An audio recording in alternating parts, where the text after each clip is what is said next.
হাতে ধরো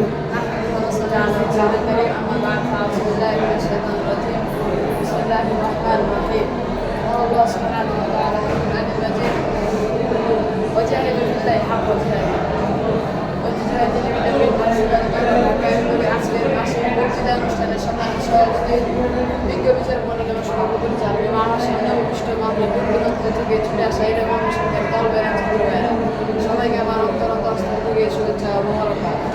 পাড়াগার পক্ষ থেকে যে বিষয়টি আমাকে বক্তৃতার জন্য নির্ধারিত করে দেওয়া হয়েছে তা হচ্ছে জিহাদ একটি পবিত্র শব্দ যা ফরা বিক্ষিপ্ত করতে চায়। যতদিন জিহাদ ছিল ততদিন মুসলমানদের প্রেরণা ছিল, যতদিন জিহাদ ছিল ততদিন মুসলমানদের জানমালের নিরাপত্তা ছিল, যতদিন জিহাদ ছিল ততদিন মুসলমান বাঙালিদের ইজ্জতের নিরাপত্তা ছিল।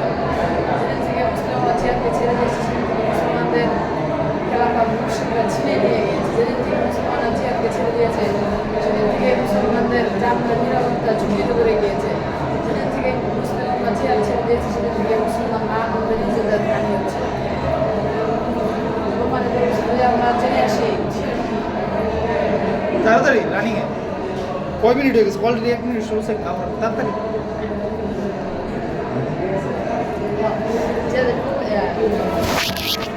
দুনিয়াতে শান্তি প্রতিষ্ঠা করার জন্য যে সংগ্রাম করা হয় তাকে জিহাদ করা। আল্লাহ আল্লাহর দিন কায়েম করার জন্য যে সংগ্রাম করা হয় নিজের নফস এবং শয়তানের সাথে যে সংগ্রাম করা হয় তাকে জিহাদ বলে।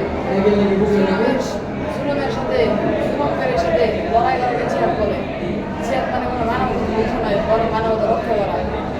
পবিত্র কোরআনে সূরা হজ্জের 8 নম্বর আয়াতে আল্লাহ তাআলা বলেন ওয়াজাহিদু ফিল্লাহি হাক্কা জিহাদি, তোমরা যথাযথভাবে আল্লাহর রাস্তায় জিহাদ করো। আমরা জেনে আসি সন্ত্রাসবাদ কি এর উপরে করতেছে না। তুই তাড়াতাড়ি কর।